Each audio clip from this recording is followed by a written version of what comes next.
I wish you'd never been my dad." My son said those words in front of 40 people. He was holding a crystal wine glass when he said it, smiling the way a man smiles right before he thinks he's about to give a toast in someone's honor. The laughter that had filled my backyard stopped so abruptly that I could hear the hummingbirds working the trumpet vine along the fence. My granddaughter froze with a paper plate half lifted in her hands. My youngest grandson slowly lowered the little American flag he'd been waving all afternoon. Even the grill seemed to hold its breath. For a few seconds, nobody in that yard drew air. I looked directly into my son's eyes, and I understood what he wanted. He wanted anger. He wanted shouting. Maybe tears. Some public unraveling that would prove to everyone watching that I was exactly the villain he'd already decided. I was in whatever story he'd been telling himself for years. He had rehearsed my reaction in his head. He was waiting for me to give it to him. Instead, I stood up. I smoothed the wrinkles from my navy polo shirt, and I smiled at him, the way you smile at someone you love but no longer recognize. "Then live as if you never had a father," I said. I set my untouched drink on the patio table. I walked past every stunned guest, past the deflating balloons and the untouched Father's Day cake, and I picked up the keys to the black Porsche parked beside the driveway. Then I drove away from the celebration I had paid for with my own hands. Before I tell you what happened over the next 12 months, let me say this. If somewhere in your own life there's a person you keep rescuing, a person whose respect you keep trying to buy back, I made this video for you. Stay with me until the end, because what I learned that afternoon changed everything, and I share these stories on my channel for people who need to hear them. Now let me take you back to the moment the phone in my pocket started to buzz. About 10 minutes later, stopped at a red light on Speedway Boulevard, I felt it vibrate against my leg. I glanced down, a text from my son. "Bring my car back or I'm calling the cops." I actually laughed out loud alone in that car. Not because it was funny, because after everything I had sacrificed to build the life he'd simply inherited, my own son still believed, deep in his bones, that the Porsche belonged to him. It didn't. It never had. And he was about to learn that reality does not rearrange itself around a person's sense of entitlement, no matter how loudly that person insists. My name is Gerald Whitfield. I'm 63 years old, a widower, retired, and until that Father's Day afternoon in Tucson, I would have told anyone who asked that the greatest achievement of my life wasn't building a successful company. It was raising my son. Turns out I was wrong about at least one of those two things. I kept driving without answering him. The Arizona sun poured off the hood of the Porsche as I headed north toward the Catalina Highway, climbing away from the party, away from the caterers I'd hired, and the steaks I'd bought, and the custom cake that had been my idea in the first place. Funny how quickly a celebration can turn into a funeral. Not for a person, for a relationship. I pulled into a scenic overlook at the edge of town and shut off the engine. For the first time all afternoon, the silence around me felt honest. I leaned back against the leather seat and closed my eyes, and memory did what memory always does when the heart finally gets tired of pretending everything is fine. It came rushing back. I remembered the tiny apartment where my son and I lived after his mother and I married. We didn't have money in those years. What we had was stubbornness. I worked construction through the daylight hours, and at night I repaired air conditioning units out of our one-car garage. Weekends belonged to the customers who couldn't afford emergency fees. The families whose babies weren't sleeping because the swamp cooler had died in July. There were years I slept 4 hours a night. Every dollar mattered. Every knock on the door mattered. My wife, Eleanor, used to tease me while I scrubbed grease off my knuckles at the kitchen sink. One day, she'd say, "You're going to run the biggest air conditioning company in the whole state." I'd laugh and tell her I'd settle for paying off the truck. Somehow, over time, we managed to do both. Over the next 35 years, Whitfield Climate and Air grew from a single second-hand pickup into a respected company with more than 80 employees. We never became some billion-dollar giant. We became something I valued more than that. We became a company people trusted. The kind of place where technicians stayed 20 years because they knew I remembered their kids' birthdays. The kind of company customers asked for by name. Success never arrived in a single dramatic stroke. It arrived one repair, one contract, one honest handshake at a time. And through all of it, my boy was growing up. Because Eleanor and I remembered exactly what it felt like to go without, we made ourselves a promise. Our son would never have to struggle the way we had, So we paid for the baseball camps and the music lessons. We bought him a dependable used car the day he turned 16. We put him through college without a single student loan. When he wanted to launch a marketing company after graduation, I quietly co-signed the bank loan. When that business nearly folded in its second year, I paid off the debt without ever telling him I'd done it.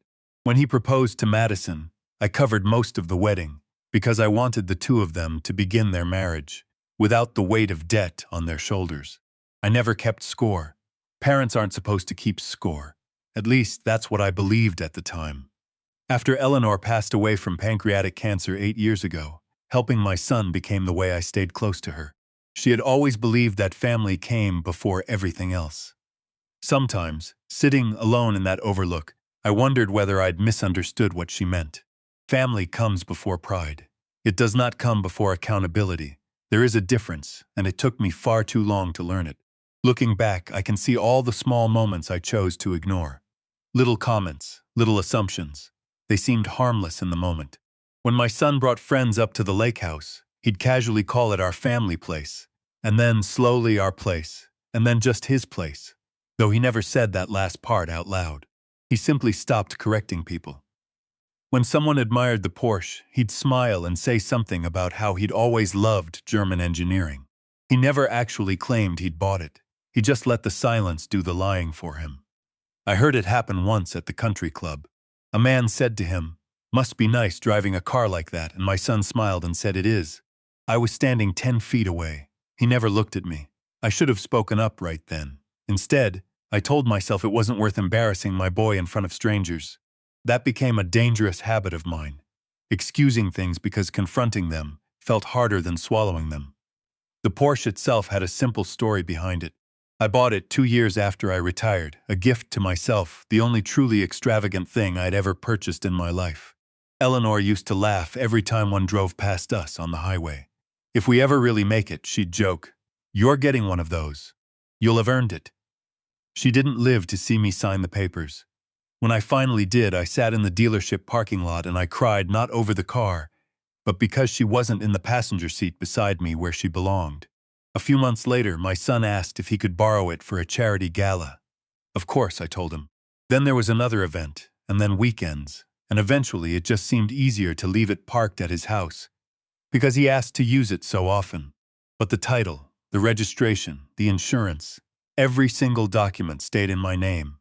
There was never a conversation about changing ownership, because I never once intended to change it. It was still my car. It had always been my car. Somewhere along the way, though, my son had quietly rewritten that fact inside his own head. Or perhaps Madison had helped him rewrite it.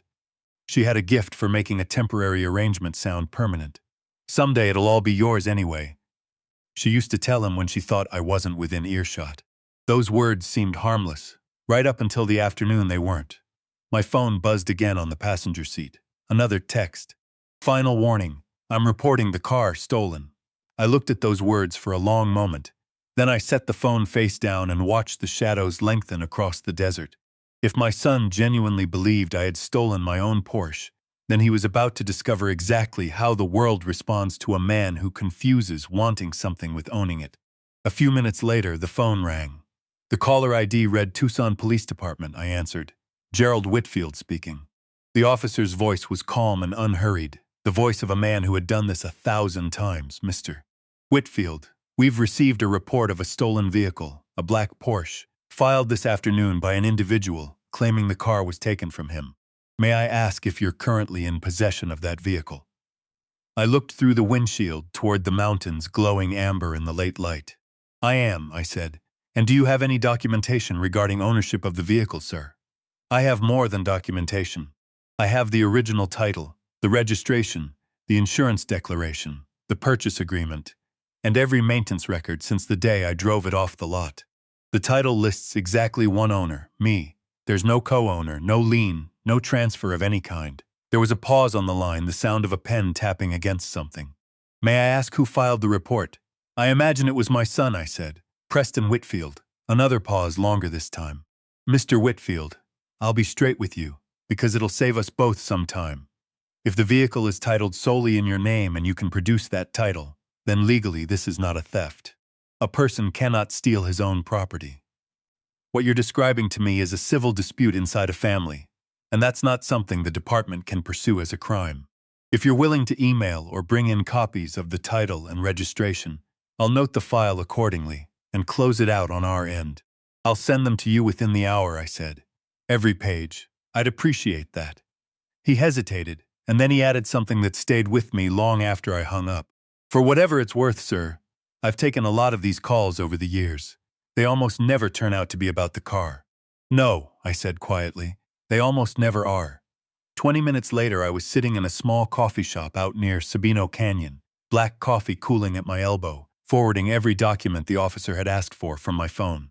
When I opened the photograph of the title, I stopped and stared at it longer than I needed to. One line. Gerald Thomas Whitfield. It's a remarkable thing how much truth can fit onto a single sheet of paper. The phone buzzed in my hand. My son again. I let it ring out, then again, then a third time until it went to voicemail. His message was short.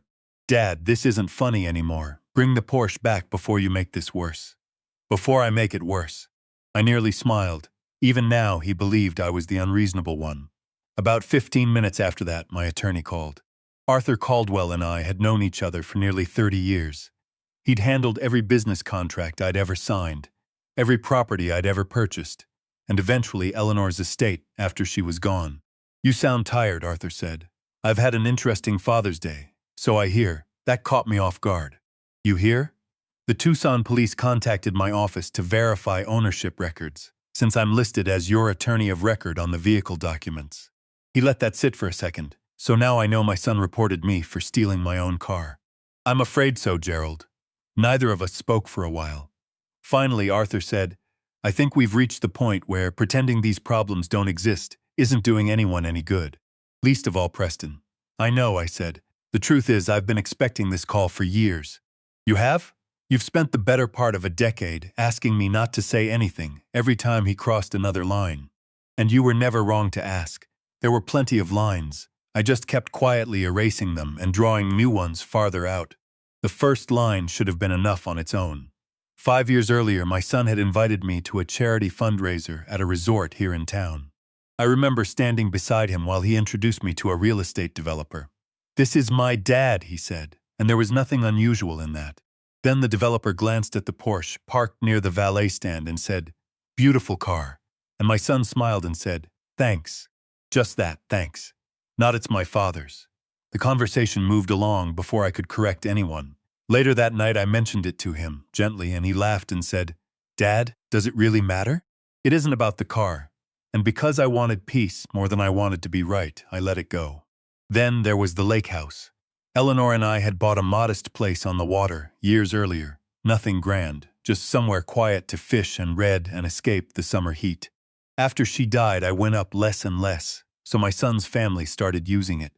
I was glad they did. Right up until the afternoon, I arrived unannounced with a bag of groceries and heard him on the deck telling another couple, You should see this place at Christmas. It's basically our second home. Our. Not my father's, ours. And Madison had chimed in, We'll probably redo the kitchen once everything becomes official. Official. I stepped onto the deck and everyone smiled, and nobody explained what she'd meant. On the drive home, I told myself she'd simply misspoken. She hadn't. She had simply shown me how they already saw my future, not as something uncertain, but as something they already owned. The loudest warning came almost 2 years ago, at the company's 40th anniversary picnic. One of my senior technicians clapped my son on the shoulder and said, Must feel good, knowing you'll take over one day. And before I could open my mouth, Preston nodded and said, I'm looking forward to putting my own stamp on the place. My own stamp. I watched several of my longtime people trade quick glances across the picnic tables, some confused, some plainly uncomfortable, because they understood something my son apparently did not. I had never promised him the company. Not once.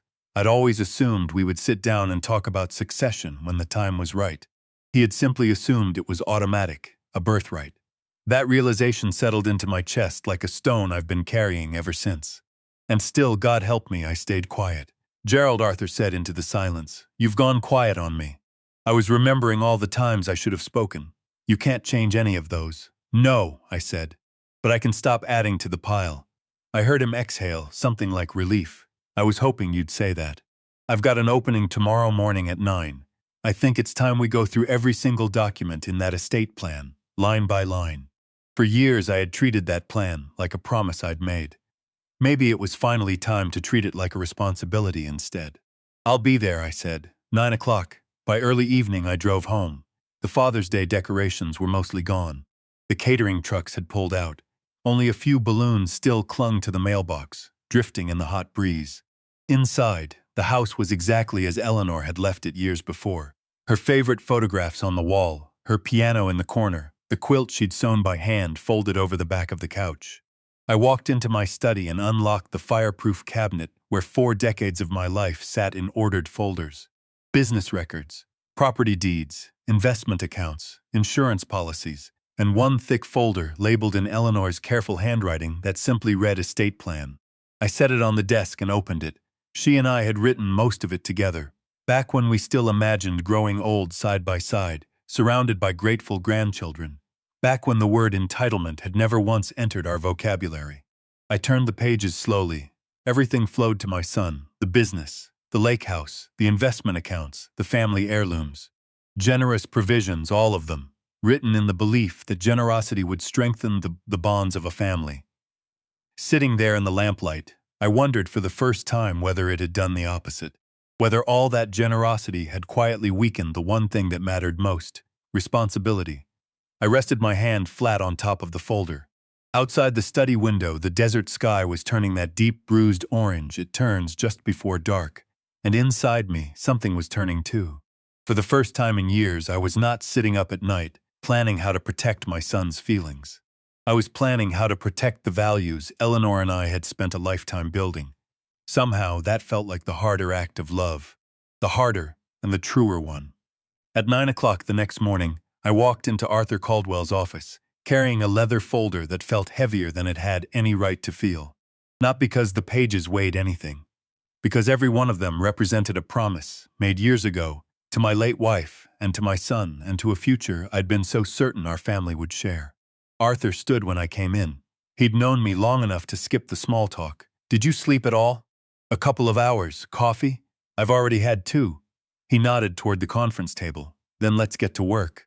Before he opened a single file, he looked at me across the table and said, "I need to ask you one question, and I need an honest answer. Are you doing this because you're angry?"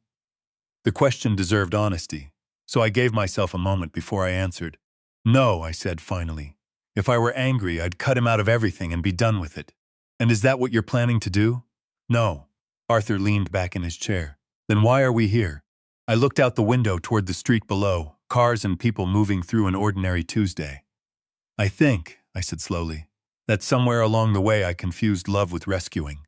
Every time I bailed him out of a financial hole, every time I overlooked his arrogance, every time I stayed silent instead of correcting him, I told myself it was love. And maybe it never was. What do you think it was? Fear. Fear of what? That if I ever stopped fixing his problems, he'd stop loving me. The words surprised me even as I said them. I'd never once admitted them out loud. Arthur gave me a sad, knowing smile. "Gerald, that's a fear a great many parents carry to their graves. I know it, but I also know Eleanor would have called me stubborn for taking this long to face it." He laughed softly.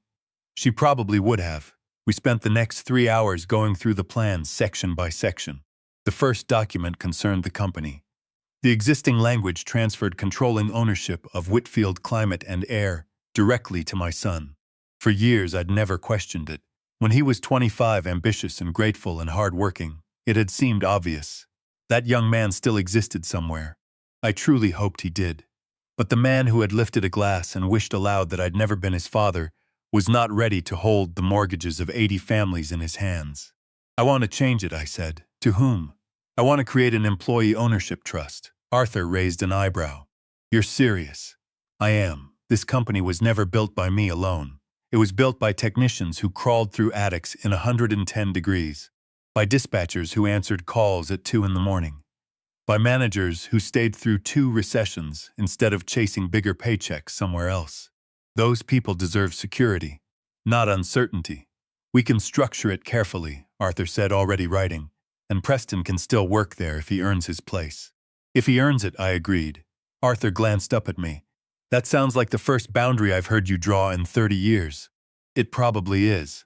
Next came the lakehouse. Eleanor had loved that place more than anywhere on earth. Our grandchildren had learned to fish off that little dock. Arthur asked if I wanted to keep it in the family. I thought about it for a long moment, and then I surprised us both. No, I said. I want it donated to a retreat for wounded veterans. Years earlier, Eleanor had volunteered with veterans adjusting back to civilian life, and she'd always dreamed of giving them a quiet place to heal. We'd never gotten around to it. Maybe now, finally, I could. Arthur wrote it down and said, I think she'd approve. So do I. The investment accounts came next. Instead of passing everything straight to my son, I set up an education foundation in Eleanor's name. Scholarships for young people entering the skilled trades, electricians and HVAC technicians and plumbers and carpenters, the kind of people this country never seems to appreciate until the air conditioning quits in the middle of July. This is quite a change, Gerald, Arthur said. I'm not taking anything away from my son, I told him.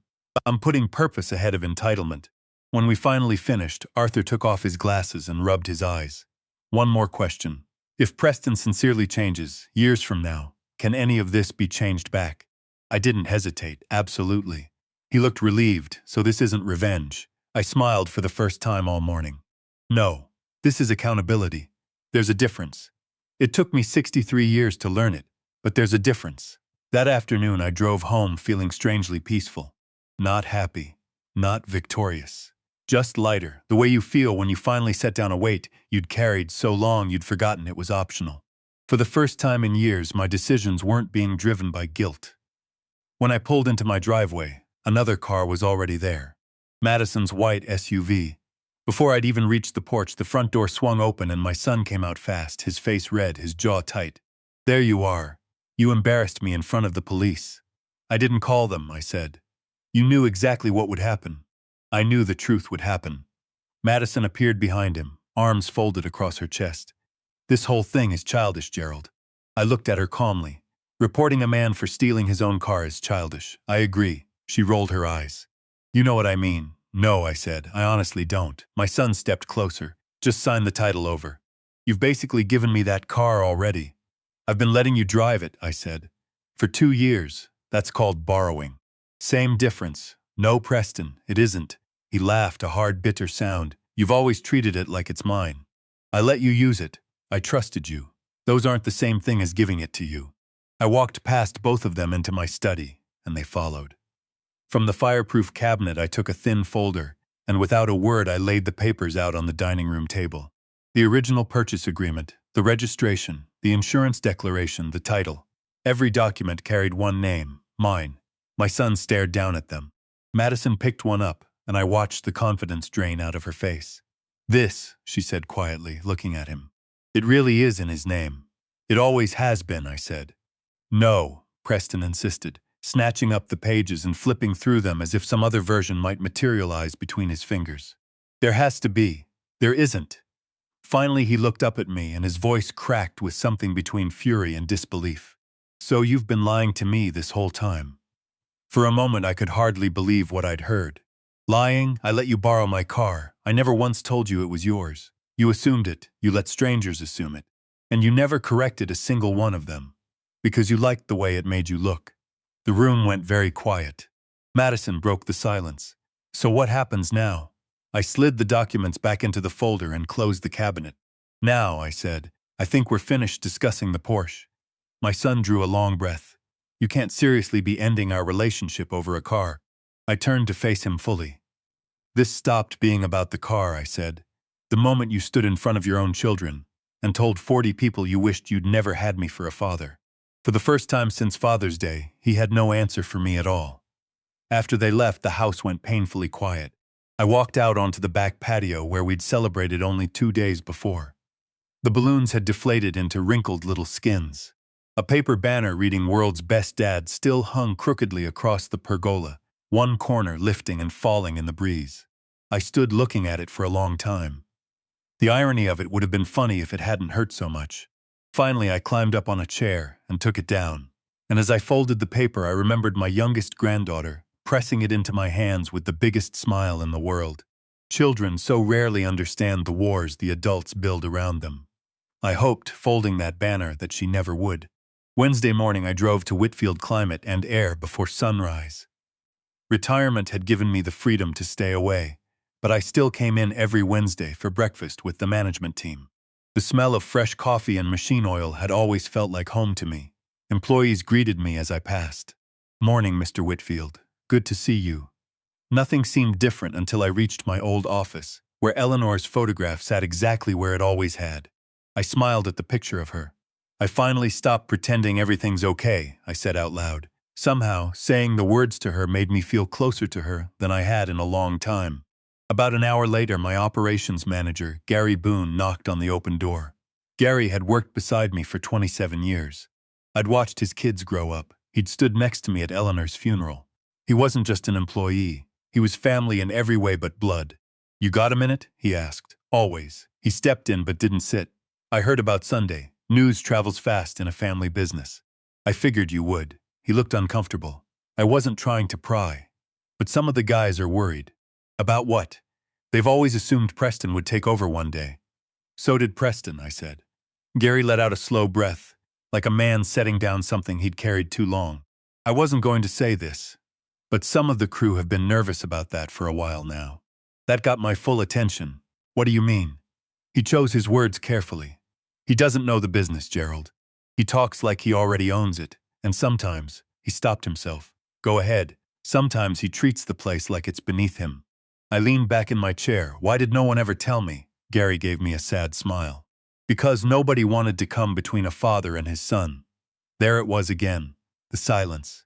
Every one of them had been protecting my feelings, exactly the way I'd been protecting Preston's.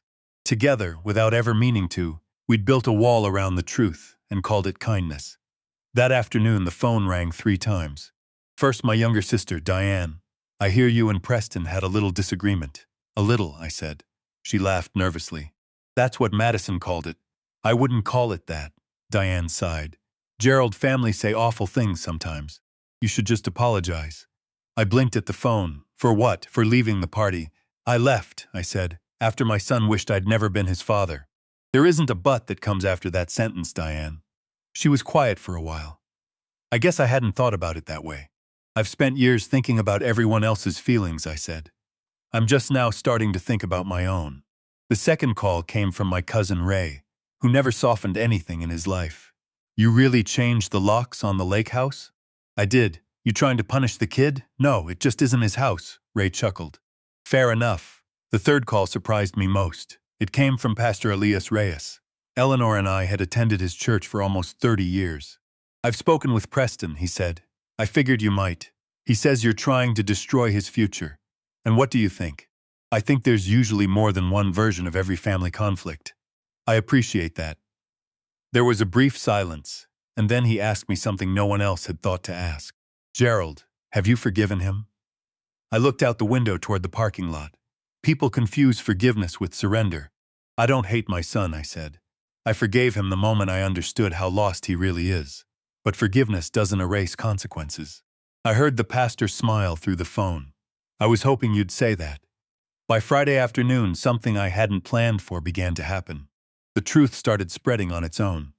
Not because I told anyone. Because facts have a way of traveling without any help from the people they belong to. One of the officers who'd handled the stolen vehicle report happened to know a customer of ours. That customer mentioned the strange misunderstanding to another business owner. And soon, without a single word from me, people understood that my son had reported his own father for stealing a car that legally, undeniably, belonged to that father. Nobody mocked him. That isn't how these things work in a town this size. People simply, quietly, stopped believing the image he'd spent so many years building. At the country club, they realized the Porsche had never been his. Then someone recalled that the lakehouse was mine. Then someone else remembered that I'd covered the lease on his office building during his first 2 struggling years in business. Within days, the whole careful illusion began to come apart at the seams, not because I exposed him, because reality finally caught up with the story he'd been telling. Late Saturday afternoon, Madison came to my house alone. I almost didn't answer the door. When I did, she wasn't in her usual designer clothes. No makeup, no sunglasses. She looked exhausted, like a woman who'd been up for nights arguing with herself. We need to talk, she said. I'm not sure we do. This isn't about the Porsche. Then what is it about? She hesitated on the doorstep. It's about Preston, and about me. I stepped aside and let her in, though she stayed standing in the entryway. I didn't know the car wasn't his, she said. I believe you. I honestly thought you'd already given it to him. I never said that, no. She looked down at the floor. You didn't. For the first time in all the years I'd known her, Madison looked genuinely ashamed. I think, she said carefully, that we both started believing things that were never true. And I encouraged it. I kept telling him everything would belong to us someday.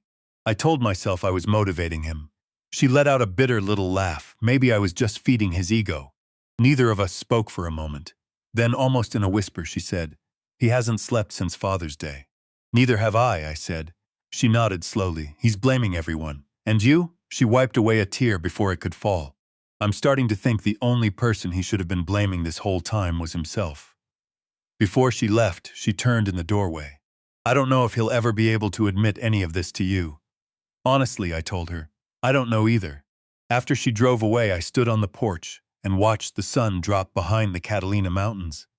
For the first time all week, I could feel the cracks forming in the wall my son had built around himself. Not because I had torn it down, because the truth had. The next afternoon, my doorbell rang again. This time, when I opened the door, my son was standing there alone. No Madison, no anger, no excuses. Just a man who suddenly looked much older than his 38 years. He wasn't wearing an expensive watch. His designer sunglasses were gone. His shirt was wrinkled, and he looked like a man who hadn't slept in days, because he was. Neither of us spoke. Finally, he cleared his throat. Can I come in? I stepped aside. You don't need permission to enter your father's house. The words hung in the air between us. Your father's house. Not yours, not ours, mine. He nodded quietly and walked inside. I led him to the kitchen, where Eleanor and I had shared thousands of cups of coffee across nearly 40 years of marriage. Without asking, I poured 2 mugs. He smiled faintly. You still remember how I take it. 2 sugars. You never forgot. I've forgotten plenty of things, I said. He lowered his eyes. I know. For several minutes we sat in silence, and it wasn't an angry silence. It was the kind that settles over 2 people when they finally realize they can't hide behind their rehearsed arguments anymore. He looked around the kitchen. Everything's still the same in here. I like it that way. You never remodeled after Mom passed. No, you could have. I didn't want a different kitchen, I said. He nodded. I think I understand. Then he surprised me. I'm sorry. The words were barely louder than a breath. I looked at him carefully. Which part? He frowned. What do you mean? I've heard people say I'm sorry because they got caught, I said, taking a slow sip of coffee. I've also heard people say it because they finally understood what they'd done. I met his eyes. Which kind is this? He didn't answer right away. Instead, he rubbed both hands down his face. I honestly don't know. And that, strangely, was the first fully honest thing he'd said to me in a very long time. I've been angry with you for years, he admitted. I know. I blamed you for everything. For what? He laughed, a raw and bitter sound. For always being successful. I said nothing and he pushed on before I could. No matter what I did, people compared me to you. Your dad built a great company. Your dad's respected. Your dad takes care of everybody. I got so tired of hearing it. So you decided to become me, I said quietly. He looked down at his hands.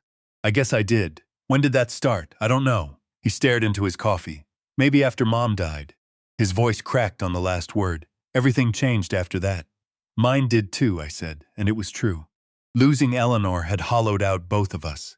The difference was that I had buried myself in gratitude, and my son had buried himself in resentment. And for 8 long years, neither of us had noticed the other one drowning. I kept thinking, he continued, that if people believed I already had everything, they'd stop asking why I hadn't built anything of my own. Those words landed harder than anything he'd said on Father's Day. Not because they excused him, because they finally explained him. He took a breath. You remember the charity gala, when everyone thought the Porsche was mine? I remember. I should have corrected them. You should have. I wanted them to think I was successful, and were you? He smiled sadly and shook his head. No, I was pretending, and every year it got easier. The lakehouse. The Porsche, the company, the country club. I never actually told a lie. No, I said. You just stopped telling the truth. He nodded slowly. Exactly that. I looked at my son for a long moment. Preston, when you were 8 years old. He smiled faintly. I know. You made me a Father's Day card. He laughed softly. You kept it. I still have it. I walked into my study and came back with a small wooden box. Inside were decades of a life. Kindergarten drawings, Little League trophies, vacation photographs curling at the edges, birthday cards, and near the bottom, a folded square of construction paper, its colors faded, crayon letters marching across the front. My dad is my hero. I handed it to him. He unfolded it carefully and his hands began to tremble. I remember this. You misspelled hero, I said. He laughed through the tears already gathering. You never corrected me. I knew what you meant. He stared at the card for nearly a full minute. I don't know where that little boy went. I answered him quietly. I don't think he disappeared. I think he just got buried. Preston wiped his eyes. Madison left. What? She's staying with her sister. We've barely spoken since Sunday. He sighed. She said something that really cut me. What did she say? He swallowed hard. That she married a man who wanted to inherit a life instead of build one. I looked at him. Was she wrong? He closed his eyes. No, for nearly 2 hours we talked. Really talked, not as opponents circling each other but as a father and a son. He admitted that his own business was not doing anything close to, as well as everyone believed. He'd been borrowing money to hold up appearances. The luxury vacations and the country club dues, and the private school tuition, and the expensive clothes. Every image he'd worked so hard to project had quietly become another bill he couldn't pay. I kept thinking, he said, that once I inherited everything, I'd finally catch up. I leaned forward. That's the trap, son. Living tomorrow on money you haven't earned today. He nodded. I know that now. Then he glanced toward the hallway. Did you really change your will? I did. His shoulders sank. I deserve that. I didn't do it to punish you, I said. I did it because inheritance should never take the place of character. He looked at me. Can it ever change back? I answered him honestly. Yes, when trust changes. His expression softened. That's fair. No, I said gently. It's necessary. Before he left, he stood a moment in the doorway. I don't expect things to go back to normal. They won't. I don't expect the Porsche. You won't get it. He actually smiled at that. I figured. I don't expect the company. You may still have a place there, I said. As an employee, not an heir. If you earn everyone's respect, the future can take care of itself. He nodded slowly, and then he took a long, slow breath, the kind a man takes before stepping off a ledge he's stood on his whole life. For the first time, he said, I think I'm actually going to have to build something. I smiled. Your mother would have liked hearing that. His eyes filled again. So would I. He walked down the driveway without looking back, not because he was angry. Because, I think, he was finally beginning to do the hard, quiet work of becoming someone he could respect. The year that followed was quieter than any year since Eleanor died. There were no dramatic confrontations, no courtroom battles, no relatives screaming across a holiday table. Real life rarely works that way. Real change usually happens in ordinary mornings, in small decisions, in long stretches of silence where nobody is applauding. Over those 12 months, my son never asked about the Porsche again. He never mentioned the estate. He never once asked whether I'd changed the trust back. Instead, he did something I'd been hoping to see for almost 20 years. He went to work, not for me, for himself. A few weeks after that conversation in my kitchen, he accepted a management position with a regional building supply company here in the Tucson area. The salary wasn't glamorous. The benefits were ordinary. And for the first time since college, no one hired him because of his last name. He earned that job through 3 interviews and a practical skills assessment. When he told me over the phone, I heard something in his voice I hadn't heard since he was a teenager. Pride, real pride, not borrowed, earned. I almost walked out during the second interview, he admitted one evening. Why? I was sure they were going to reject me. What happened? They asked me what I'd accomplished on my own. I smiled into the phone. What did you tell them? The truth. I told them I was still figuring that out. He laughed quietly. Turns out honesty sounds a lot different when you've spent years pretending. He and Madison separated for several months. I stayed out of it. A marriage belongs to the 2 people inside it, not to the parents standing outside the door. But one afternoon Madison called and asked if we could meet for lunch, and I agreed. The woman who sat down across from me looked nothing like the one who'd once walked into my house, expecting me to hand over a car title. There was humility in her eyes now. I'm not here to defend myself, she said once we'd ordered. I appreciate that. She stirred her iced tea without looking up. I've spent a year blaming Preston. Then she did look up. But I wasn't innocent. I kept pushing him to compete with people who didn't even know we existed. I cared too much about how things looked. We all made mistakes, I said. She seemed surprised. You still think you made mistakes? I do. I gave too much and I expected gratitude to somehow teach him responsibility. It doesn't work that way.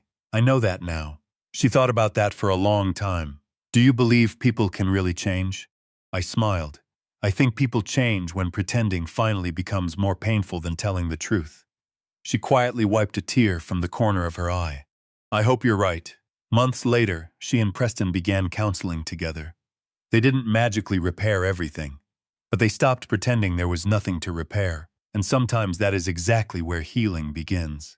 Meanwhile, Whitfield Climate and Air kept growing. The employee ownership trust became official that spring. Some people thought I'd made a strange decision. Others said I was giving away far too much. They didn't understand. The company had never really belonged to one man. It belonged to generations of people who'd answered emergency calls through Arizona summers, when families desperately needed cool air and couldn't get it any other way. At the annual company picnic, I announced the new ownership structure. The employees didn't cheer right away. Most of them just stared at me. Then Gary Boone stood up and his voice shook. I've worked here 28 years, he said. I've never once seen a boss thank his people this way. One by one, the technicians began to clap. Not for me, for each other. That meant more to me than any award I've ever been handed.